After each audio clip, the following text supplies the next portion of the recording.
Judges chapter 10. After Abimelech died, God sent another judge to save the people of Israel.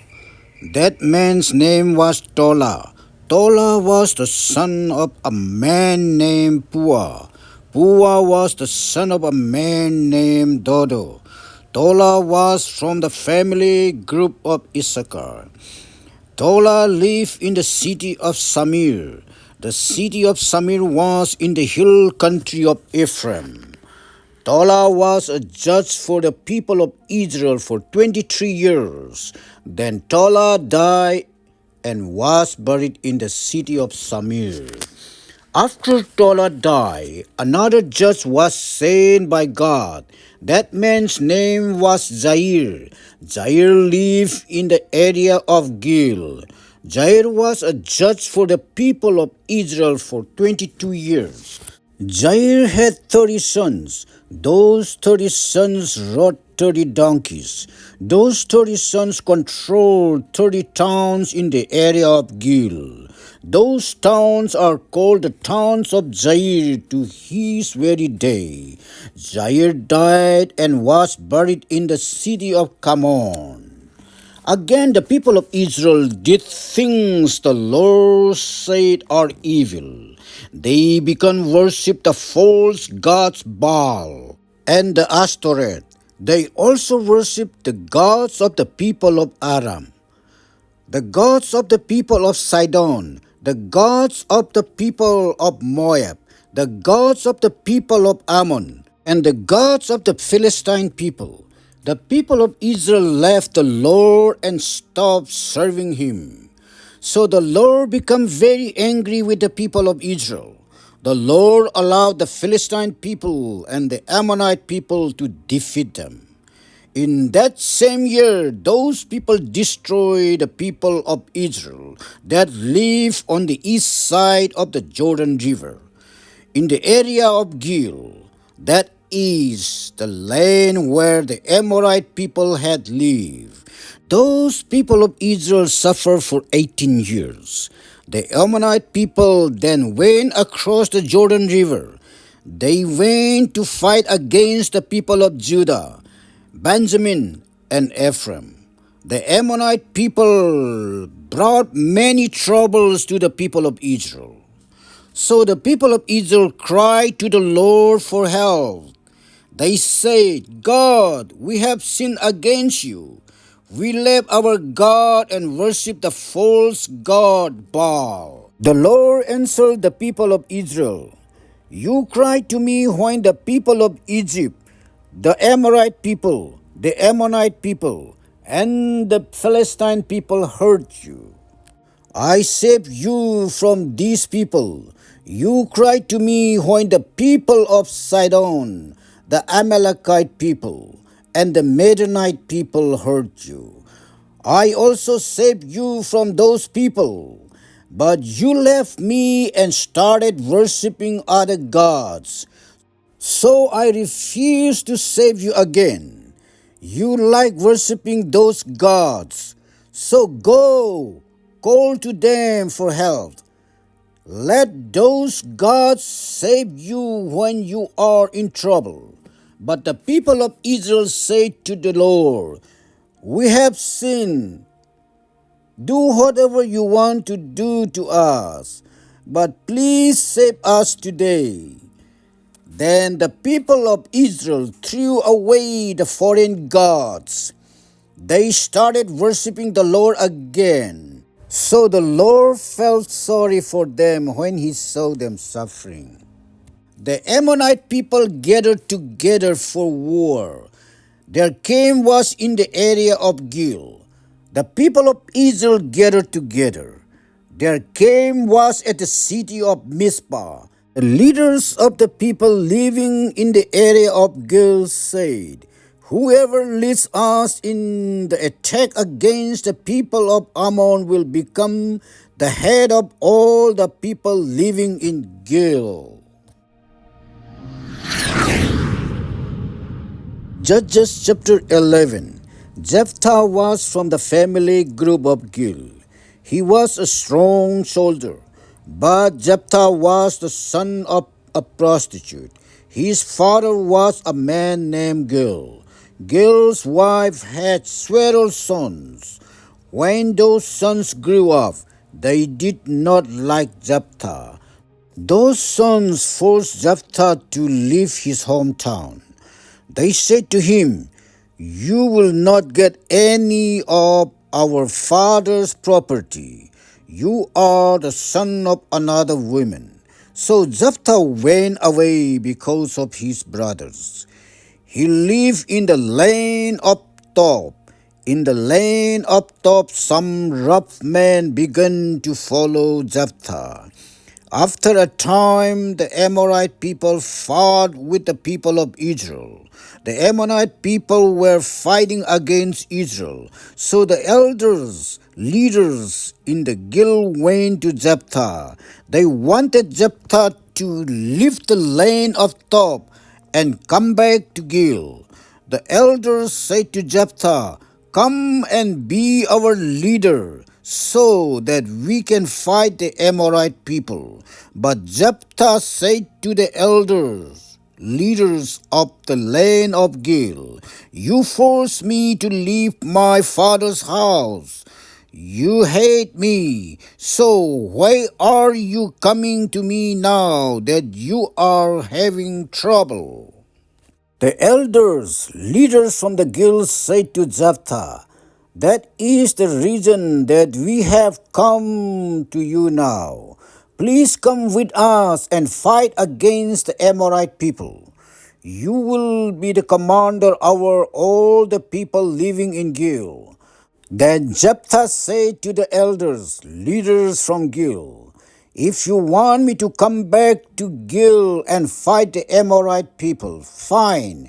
But if the Lord helps me win, then I will be your new leader."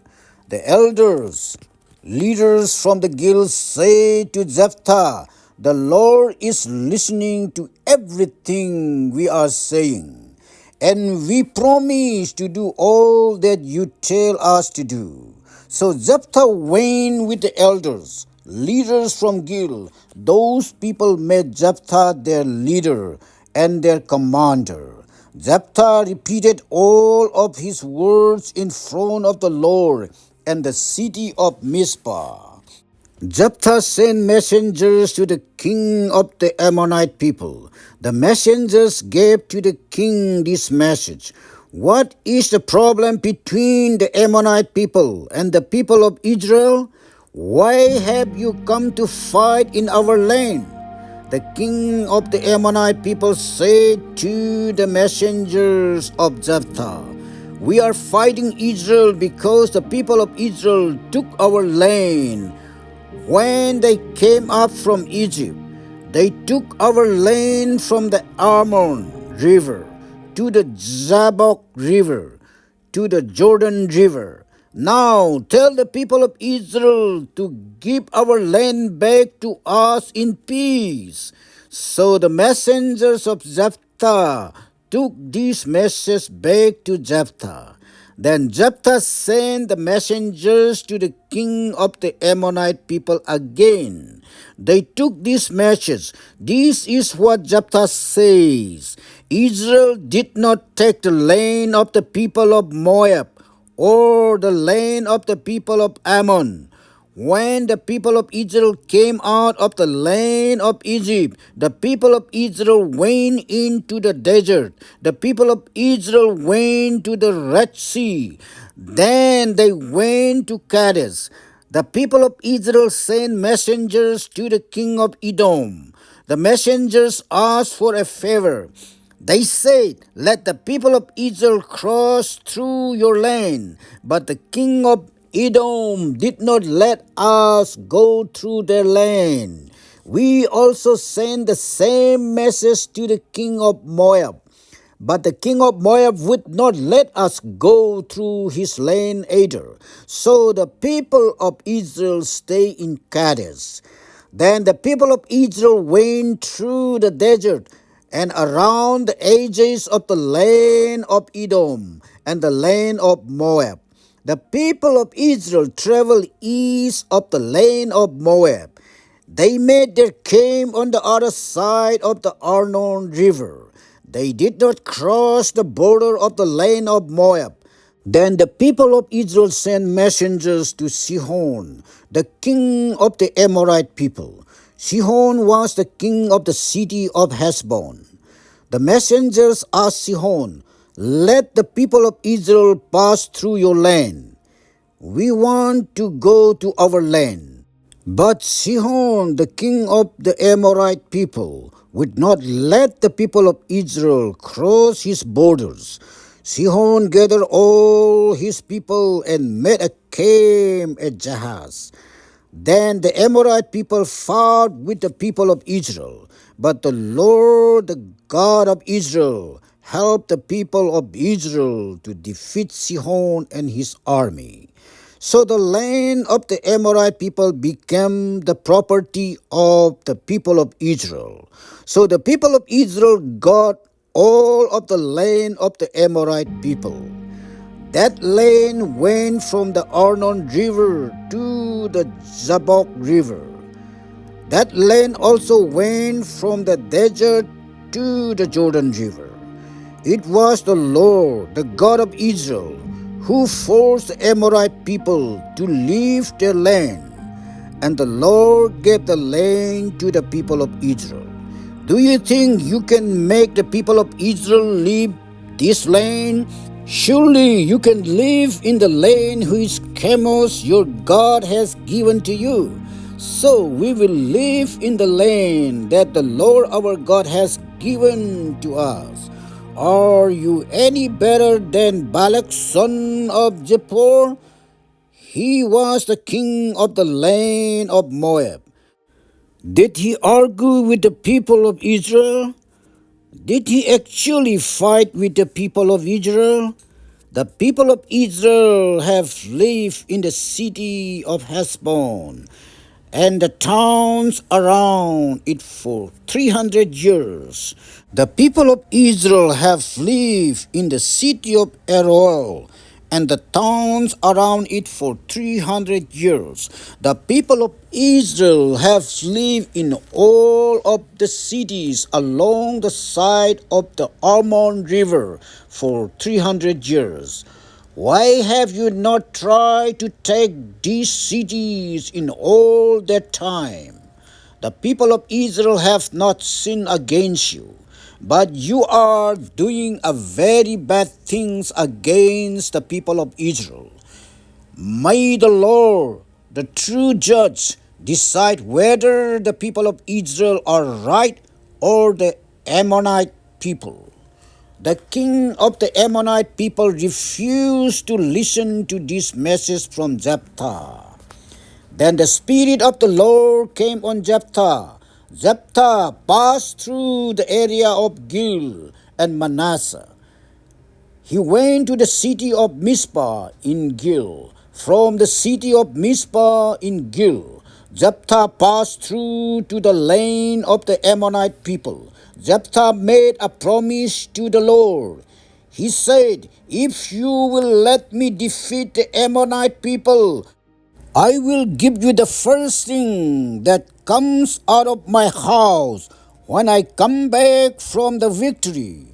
I will give it to the Lord as a burnt offering." Then Jephthah went to the land of the Ammonite people. Jephthah fought the Ammonite people. The Lord helped him defeat them. He defeated them from the city of Aroel to the city of Minnith.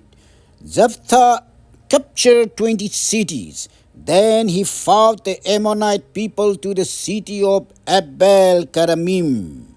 The people of Israel defeated the Ammonite people.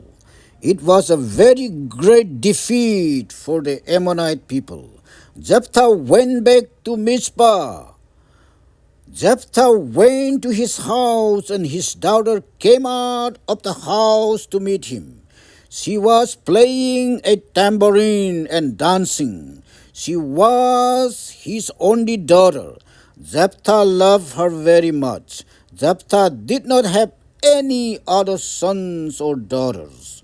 When Jephthah saw that his daughter was the first thing to come out of his house, he tore his clothes to show his sadness. Then he said, "O my daughter, you have ruined me. You had made me very, very sad. I made a promise to the Lord, and I cannot change it." Then his daughter said to Jephthah, "Father, you have made a promise to the Lord. So keep your promise. Do what you said you would do. After all, the Lord did help you defeat your enemies, the Ammonite people." Then Jephthah's daughter said to her father, "But do this one thing for me first. Let me be alone for 2 months. Let me go to the mountains. I will not marry and have children. So let me and my friends go and cry together." Jephthah said, "Go and do that." Jephthah sent her away for 2 months. Jephthah's daughter and her friends stayed in the mountains. They cried for her because she would not marry and have children. At the end of 2 months, Jephthah's daughter returned to her father. Jephthah did what he promised to the Lord. Jephthah's daughter never had sexual relations with anyone. So this became a custom in Israel. Every year, the women of Israel remember the daughter of Jephthah from Gil. The women of Israel cried 4 days every year for Jephthah's daughter. This is the word of God, ladies and gentlemen. Thank you everyone for coming. May God bless you all. See you all soon.